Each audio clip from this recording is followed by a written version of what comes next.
بسم اللہ الرحمن الرحیم الحمد للہ والسلام علی اہلہ۔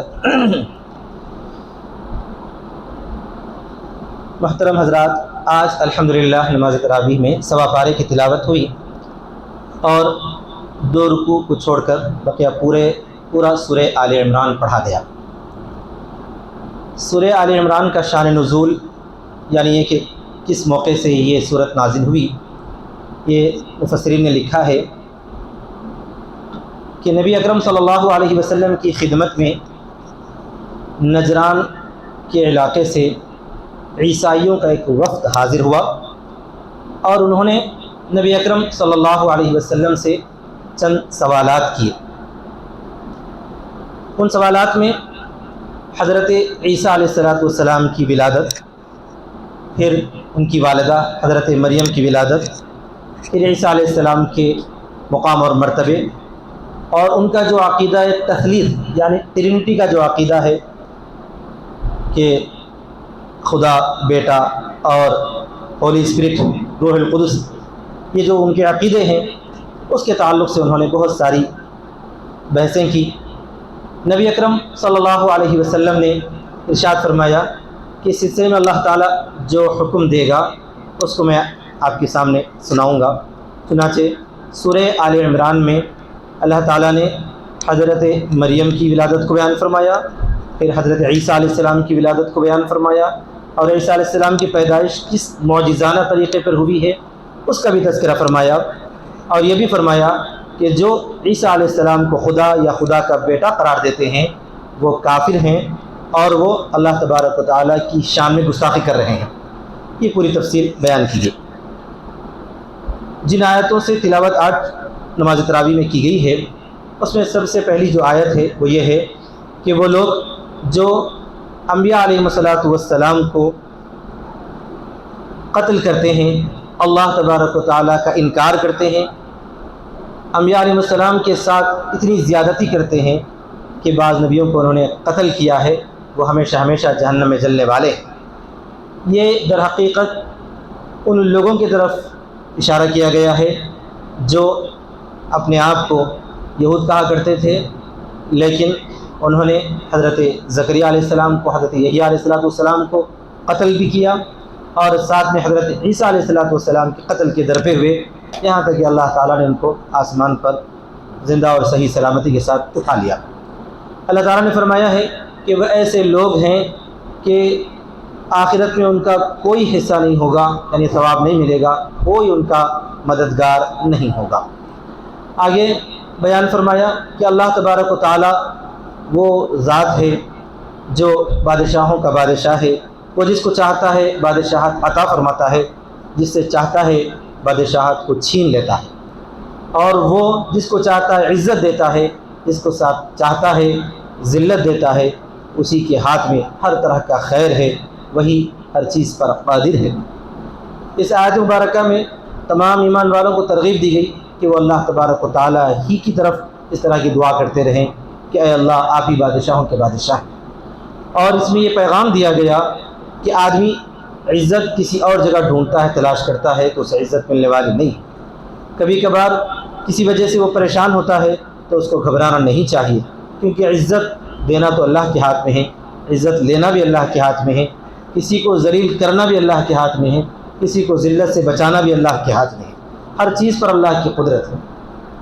پھر اس کے بعد ایک آیت مبارکہ ہے جس کے بارے میں بہت سارے دشمنان اسلام یا اسلاموفوب مسلمانوں پر اعتراض کرتے ہیں۔ وہ آیت یہ ہے کہ لا يتخذ المؤمنون الکافرین اولیاء من دون المؤمنین، کہ مسلمانوں کو، مومنوں کو نہیں چاہیے کہ وہ مومنوں کو چھوڑ کر کافروں کو اپنا جگری دوست بنائیں، ولی بنائیں۔ اصل میں اس آیت کا صحیح مفہوم نہ سمجھنے کی وجہ سے یہ اعتراض ہوتا ہے۔ اعتراض کرنے والے یہ کہتے ہیں کہ آخر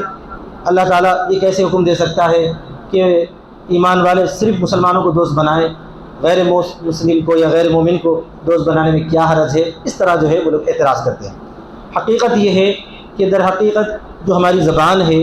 اردو، ہندی یا ہندوستانی، یہ زبان جو ہے محدود ہے۔ عربی میں ایک آدمی کے دوسرے سے جو تعلقات ہوتے ہیں ان کے لیے کم از کم 5 الفاظ ملتے ہیں۔ ان میں سے سب سے پہلا لفظ ہے صاحب، قرآن مجید میں ہے وما صاحبکم بمجنون، کہ اللہ کے رسول صلی اللہ علیہ وسلم کے متعلق کافروں کو کہا گیا ہے کہ دیکھو تمہارے جو ساتھی ہیں وہ جو ہے دیوانے نہیں ہیں۔ اللہ تبارک و تعالیٰ نے سب سے زیادہ عقل سلامتی نبی اکرم صلی اللہ علیہ وسلم کو عطا فرمائی۔ پھر اس کے ساتھ دوسرا جو لفظ استعمال ہوتا ہے رفیق، تیسرا لفظ استعمال ہوتا ہے صدیق، چوتھا لفظ استعمال ہوتا ہے ولی، اور پانچواں لفظ استعمال ہوتا ہے خلیل۔ یہاں ہم غیر مسلم میں سے کسی کو بھی اپنا صاحب بنا سکتے ہیں، یعنی ان کے ساتھ ملنا جلنا اٹھنا بیٹھنا کاروبار ملاقات وغیرہ کر سکتے ہیں، یہاں تک کہ رفیق بھی بنا سکتے ہیں۔ رفیق کا مطلب یہ ہے کہ صاحب سے ذرا آگے کا مسئلہ ہوتا ہے کہ ان کے ساتھ زیادہ وقت گزاریں، ان کے ساتھ گھومنے پھرنے جائیں، ان کے ساتھ ٹیبل شیئر کریں، اور ان کے ساتھ جو ہے دسترخوان شیئر کریں وغیرہ وغیرہ، یہ بھی ہو سکتا ہے۔ اس کے بعد کا لفظ ہوتا ہے صدیق۔ صدیق کا مطلب یہ کہ ایسا دوست ہے جس سے بہت زیادہ تعلق ہے، وقتاً فوقتاً اس سے ملاقات ہے، اسی طرح پر جو ہے ان کے ساتھ اٹھنا بیٹھنا بھی ہے، گھومنا پھرنا بھی ہے، ساتھ میں اپنے ایک دوسرے سے مشورے وغیرہ بھی لیے اور دیے جاتے ہیں، جیسے عام طور پر ہم ایک دوسرے کے دوست کہتے ہیں، وہ لفظ عربی میں صدیق استعمال ہوتا ہے۔ تو اللہ تعالیٰ نے تینوں کی اجازت دی ہے، ہم غیر مسلم کو اپنا صاحب بھی بنا سکتے ہیں، رفیق بھی بنا سکتے ہیں، صدیق بھی بنا سکتے ہیں۔ اس کے بعد کا نمبر آتا ہے ولی کا۔ ولی کا مطلب یہ کہ ایسا جگری دوست کہ اپنے ہر قسم کے راز اس کو دے دیے جائیں اور اس کے ہر راز ہمیں پتہ چلے۔ یہ جو ہے اللہ تعالیٰ نے مسلمانوں کو یا اسلامی عمارت کو یا اسلامی عمارت کے کسی بھی جو ہے جنگ باز کو، فوجی کو، مجاہد کو اس کی اجازت نہیں دی ہے کہ وہ ایسا دوسرے کو اپنا جگری بنا لے کہ اپنے ہر قسم کے راز جا کر ان کے سامنے اگلنا شروع کر دے۔ یہ حرکت منافقین کی تھی۔ نبی صلی اللہ علیہ وسلم کے دور میں منافق لوگ ایسے ہی کیا کرتے تھے، وہ جا کر جو ہے مسلمانوں کے جو بھی جو ہے خفیہ باتیں ہوتی تھیں، راز ہوا کرتے تھے، جن کو وہ جو ہے آپس ہی میں ڈسکس کرنا ضروری تھا، ایسی باتوں کو جا کر جو ہے دوسروں کے سامنے کہہ دیا کرتے تھے۔ تو اللہ تعالیٰ نے اس کے بارے میں منع فرمایا کہ تم اپنا ایسا جگری کسی کو نہیں بنا سکتے۔ ہاں، مسلمانوں کا جو جگری دوست ہے وہ سب سے پہلے تو اللہ تعالیٰ ہے، اللہ ولی الذین آمنوا، کہ اللہ تعالیٰ ایمان والوں کا ولی ہے۔ اسی طرح پر جو ہے دوسرے مومن ہیں، اللہ کے رسول صلی اللہ علیہ وسلم کی حیات مبارکہ میں آپ صلی اللہ علیہ وسلم ہے، اب دوسرے مومنین بھی ہیں، یہ ولی ہو سکتے ہیں۔ پھر ولی کے بعد کا نمبر آتا ہے خلیل۔ خلیل تو جو ہے وہ خاص جگری ہے جو ایک حقیقی بندے کا اپنے رب اللہ تعالیٰ کے ساتھ ہی وہ دوستی ہو سکتی ہے، وہ تعلق ہو سکتا ہے۔ اسی وجہ سے رسول اکرم صلی اللہ علیہ وسلم نے ایک جملہ فرمایا ہے کہ لو كنت متخذا خلیلا غیر ربی لاتخذت ابا بکر، او کما قال صلی اللہ علیہ وسلم، کہ اگر میں اللہ کے سوا کسی اور کو خلیل بناتا ہوتا تو اپنے جگری دوست ابو بکر کو خلیل بناتا ہوتا۔ مطلب یہ ہے کہ اللہ کے رسول صلی اللہ علیہ وسلم نے اپنا خلیل تو صرف اور صرف اللہ کو بنایا ہے، اللہ کے علاوہ نبی صلی اللہ علیہ وسلم کا کوئی اور خلیل ہے ہی نہیں، یہاں تک کہ حضرت ابو بکر صدیق رضی اللہ تعالیٰ عنہ بھی نبی صلی اللہ علیہ وسلم کے خلیل نہیں کہے گئے ہیں۔ تو یہ 5 چیزوں میں سے جو ہے ہم 3 غیر مسلمین کو بنا سکتے ہیں، آگے کے جو 2 ہیں وہ 5واں تو صرف اللہ کو بنا سکتے ہیں، اللہ کے علاوہ کوئی اور نہیں ہے، اور چوتھا ایمان والے، اپنے رشتہ دار، اپنے دوست احباب، ایسے جن سے ہمارا بہت ہی گہرا اور خاص تعلق ہے، ان کو بنایا جا سکتا ہے۔ تو آیت مبارکہ کو جب اس مفہوم کے ساتھ، اس تفصیل کے ساتھ سمجھا جائے گا تو کسی قسم کا کوئی اعتراض نہیں ہوگا۔ اب ہمارے محلے کے لوگ، ملنے جلنے والے، پڑوسی، کاروبار کے لوگ جتنے ہیں وہ ہمارے صاحب بھی ہیں غیر مسلم، اور ہمارے رفیق بھی ہیں، اور ہمارے صدیق بھی ہو سکتے ہیں، دوست بھی ہو سکتے ہیں، گہرے دوست ہو سکتے ہیں، لیکن ایسے رازدار کہ جو مسلمانوں کے راز جو ہے ہم ان کے سامنے جا کر اگل دیں، ایسے کوئی بھی غیر مسلم ہمارے نہیں ہو سکتے۔ اور یہی دنیا بھر کے تمام جو ہے ملکوں کا اصول ہے، ضابطہ ہے، ہر فرم کا، ہر کمپنی کا یہی ضابطہ ہوتا ہے کہ ان کی جو اندرونی جو معاملات ہوتے ہیں ان کو دوسروں کے سامنے کہنے کی، بولنے کی اجازت نہیں ہوا کرتی۔ بہرحال یہ تفصیلات کی خدمت میں پیش کی گئی ہے۔ اس کے بعد اب آئیے اس جواب کے بارے میں کہ اللہ تعالیٰ نے حضرت عیسیٰ علیہ السلام کے متعلق یہ فرمایا۔ اوپر سے واقعے کو شروع کیا گیا ہے کہ اللہ تبارک و تعالیٰ نے عمران کی اولاد کو بہت ہی زیادہ برکتوں کے ساتھ نوازا تھا۔ عمران حضرت مریم کے والد کا نام ہے۔ اللہ تعالیٰ نے فرمایا ہے کہ جب مریم کی والدہ جو ہے حاملہ ہوئی تو انہوں نے اس وقت ایک منت مانی تھی، ایک نظر مانی تھی، اور حمل ہی کی حالت میں عمران کا انتقال ہو چکا تھا، یعنی حضرت مریم کے والد محترم کا انتقال ہو چکا تھا۔ والدہ نے نظر مانی تھی اور یوں عرض کیا تھا کہ پروردگار ما بی بطنی محرر فتقبل منی، کہ میرے پیٹ میں جو کچھ ہے میں اس کو آپ کی مسجد یعنی بیت المقدس کی جو مسجد ہے مسجد اقصیٰ، اس زمانے میں جو ہے اس کا نام مسجد اقصیٰ تو نہیں تھا، کہ بیت المقدس ہی کی خدمت کے لیے میں اس کو وقف کرتی ہوں۔ یہ انہوں نے نظر مانی اللہ کے گھر کی خدمت کے لیے، کہ حضرت اسحاق علیہ السلام کو ساتھ لے کر اللہ کے خلیل حضرت ابراہیم علیہ السلام نے وہ مسجد بنائی تھی، اس کو مسجد اقصیٰ قرآن مجید میں نام دیا گیا ہے۔ تو فرمایا گیا ہے کہ جب وضع حمل ہوا تو بچی کی ولادت ہوئی، تو انہوں نے کہا کہ اے پروردگار یہ تو بچی پیدا ہوئی ہے، یہ کیسے جو ہے اللہ کے گھر کی خدمت کر سکتی ہے؟ اللہ تعالیٰ نے فرمایا کہ اسی بچی کو میں قبول کرتا ہوں، یہاں تک کہ وہ اللہ کے گھر بیت المقدس میں جو اللہ کا گھر ہے اس کی خدمت کے لیے ان کو وقف کر دیا گیا۔ پھر اس کے بعد جب بچی جو ہے کی تربیت کا مسئلہ ہوا، کیونکہ ان کے والد کا تو انتقال ہو چکا تھا، تربیت کا مسئلہ ہوا تو جو ہے کئی لوگ دعویدار ہوئے۔ حضرت زکریا علیہ السلام جو ان کے جو ہے خالو ہوا کرتے تھے، انہوں نے جو ہے اپنا دعویٰ بھی پیش کیا کہ میں بچی کی تربیت کروں گا، تو یہاں تک کہ قرعہ ڈالا گیا اور قرعے میں حضرت زکریا علیہ السلام کا نام نامی نکلا۔ حضرت زکریا علیہ السلام اس کی تربیت کرنے لگے، اور بیت المقدس میں مسجد اقصیٰ میں ایک جو ہے ان کے لیے ایک کمرہ دے دیا گیا جس کا نام محراب رکھا گیا۔ حضرت زکریا علیہ السلام اس بچی کے پاس جو ہے وقتاً فوقتاً کھانے پینے کے سامان پہنچاتے۔ جب وہ اس قابل ہوئی کہ وہ مسجد کی کچھ خدمت وغیرہ کر سکے تو پوری کی پوری ذمہ داری حضرت زکریا علیہ السلام ان کی اٹھا رہے تھے۔ حضرت زکریا جو ہے ان کے پاس محراب میں کسی کام سے یا ان کی کھانے پینے کے سامان پہنچانے کے لیے جب وہ ان کے پاس گئے تو انہوں نے دیکھا کہ ان کے پاس جو ہے بغیر موسم کے پھل موجود ہیں۔ تو حضرت زکریا نے ان سے پوچھا کہ انا لکی ھذا، کہ تمہارے پاس یہ کہاں سے آئے؟ تو انہوں نے مریم نے جواب میں فرمایا کہ یہ اللہ تبارک و تعالیٰ نے مجھے عطا کیا ہے۔ اس وقت تک حضرت زکریا علیہ السلام لاولد تھے، ان کی کوئی اولاد نہیں تھی۔ حضرت زکریا علیہ السلام نے جب یہ دیکھا کہ جو پروردگار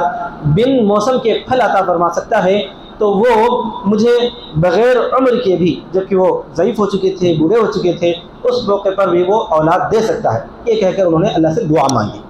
اور فرمایا کہ من لدنک ذریۃ طیبہ، اے پروردگار آپ اپنے پاس سے مجھے ایک پاکیزہ بیٹا عطا فرمائیے۔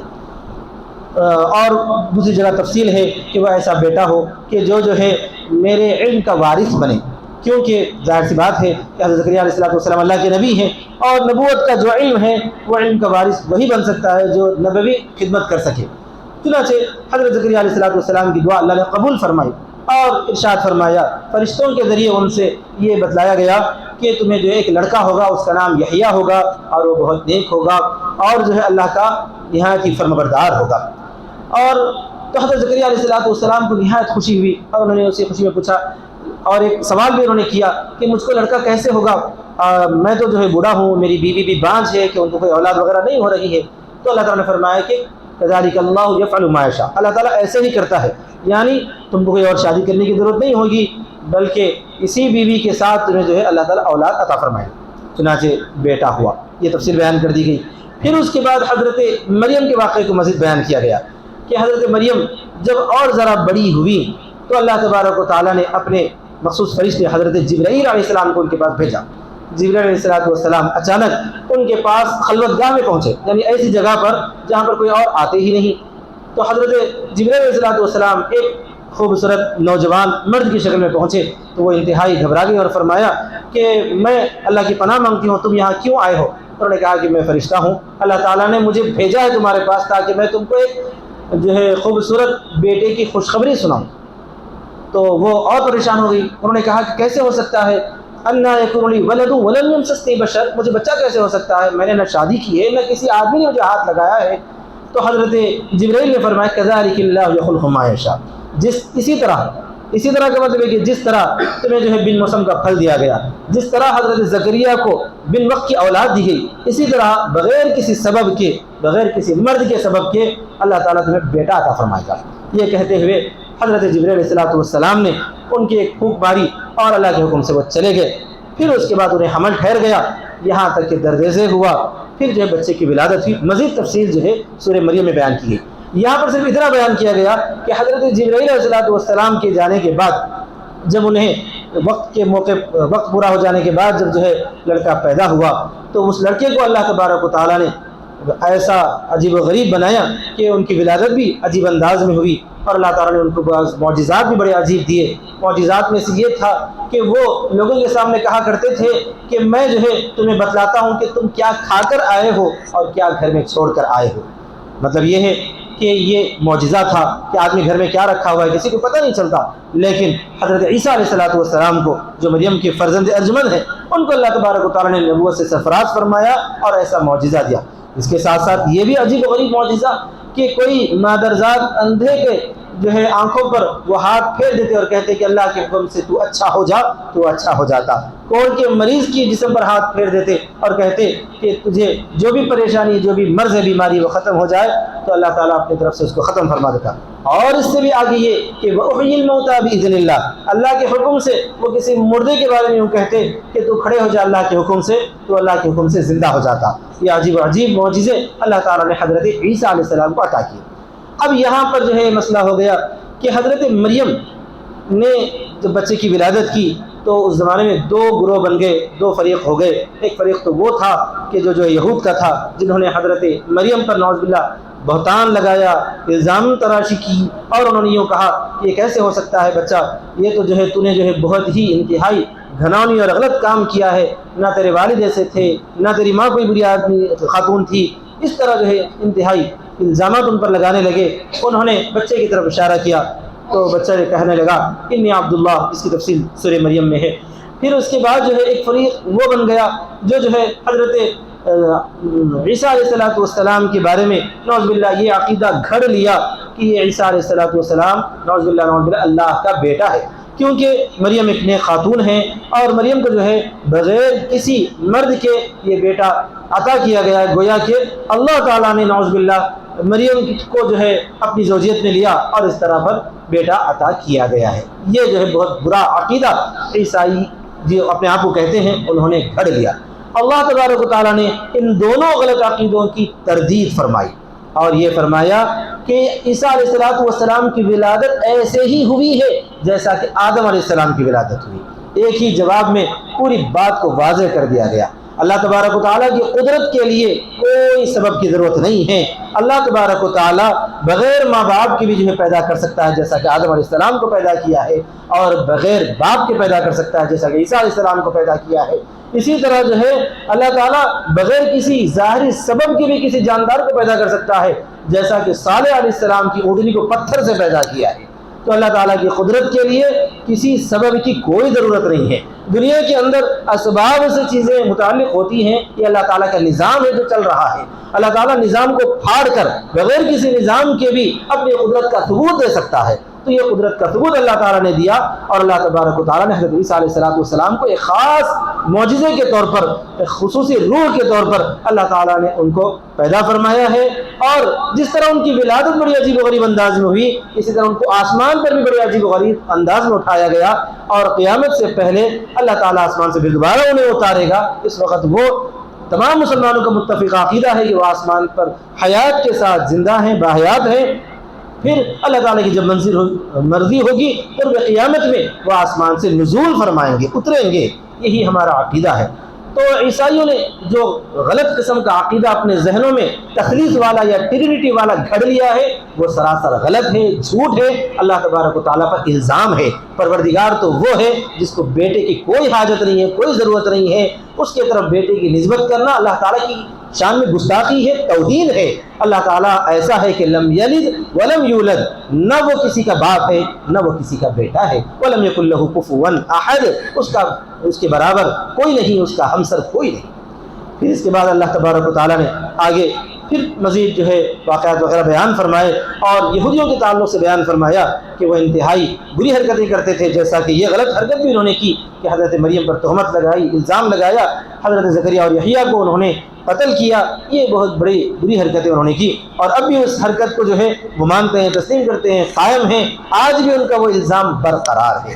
اللہ تعالیٰ نے فرمایا کہ انہی بری حرکتوں کی وجہ سے یہود پر جو ہے ذلت مار دی گئی ہے۔ ہاں، مگر کبھی کبھار وہ اپنی شرارتوں میں لوگوں کے ہاتھ تھام کر یا جو ہے کسی لوگوں سے معاہدات کر کے اور اپنی ان شرارتوں پر آگے بڑھ سکتے ہیں، لیکن وہ شرارتیں ان کی وقتی طور پر ہیں، اللہ تبارک و تعالیٰ کی جب مرضی ہوگی اللہ تعالیٰ کسی کو مسلط کر کے انہیں تباہ و تاراج کرے گا، جیسا کہ بخت نصر کو مسلط کیا گیا تھا، فرعون کو مسلط کیا گیا تھا، اسی طرح پر جو ہے ماضی قریب میں ہٹلر کو مسلط کیا گیا تھا، اور آگے چل کر اللہ کی ذات سے قوی امید ہے کہ اس ظالم یہودی ریاست پر اللہ تبارک و تعالیٰ کسی اور شخصیت کو مسلط کر کے اس کو تباہ و تاراج کر دے گا، اس کا وجود ختم ہو جائے گا، اگلی چند سالوں کے اندر وہ ریاست ہمیشہ کے برباد ہو کر رہے گی۔ اللہ کی ذات سے یہ پورا یقین ہے۔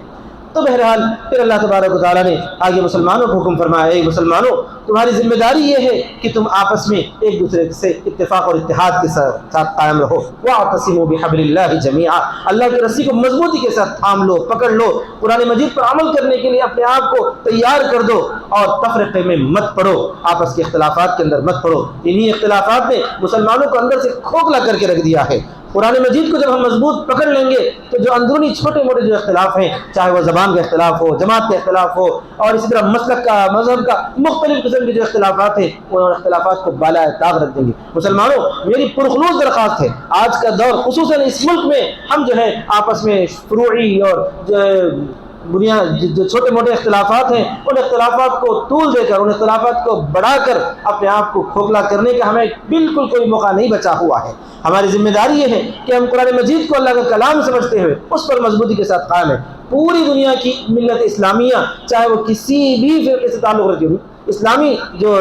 جماعتیں ہیں، اسلامی جو فرقے ہیں، ان میں سے کسی بھی فرقے سے تعلق رکھنے والی ہو، سب جماعتیں قرآن مجید کو اللہ کا کلام مانتی ہیں۔ قرآن مجید کے جو ہے 114 سورے، 6000 سے زائد آیتیں، سب یہی تسلیم کرتے ہیں، اور اس میں کسی طرح کی کوئی شک و شبہ اور وسوسے کی کوئی گنجائش ہے اس طرح کا کسی کے تعلق سے کوئی بھی مسلمان جماعت کا کوئی ایسا جو ہے عقیدہ نہیں ہے۔ جب نہیں ہے تو وہی قرآن کیا کہہ رہا ہے اس پر ہم سب کو آ جانا چاہیے، اور ہم سب کو جو اس پر قائم ہو کر آپسی اختلافات کو بالائے طاق رکھتے ہوئے قرآن مجید پر اگر ہم جمع ہو جائیں گے تو پھر جو ہے کوئی بھی ظالم، کوئی بھی جابر، کوئی بھی جو ہے اللہ کا دشمن مسلمانوں کو نقصان بالکل نہیں پہنچا سکے گا۔ مسلمانوں کو جتنا نقصان ہوا ہے آستین کے سانپوں ہی سے نقصان ہوا ہے، یا آپسی فروعی اختلافات کی وجہ سے نقصان ہوا ہے۔ آپ مسلمانوں کی پوری تاریخ اٹھا کر دیکھ لیں تو بہرحال اللہ تعالیٰ فرماتا ہے کہ تم آپس کے تفرقے میں مت پڑو، اگر آپس کے تفرقے میں پڑ جاؤ گے تو پھر تمہارے لیے جو ہے جینا دو بھر ہو جائے گا، اور تمہاری ہوا اکھڑ جائے گی،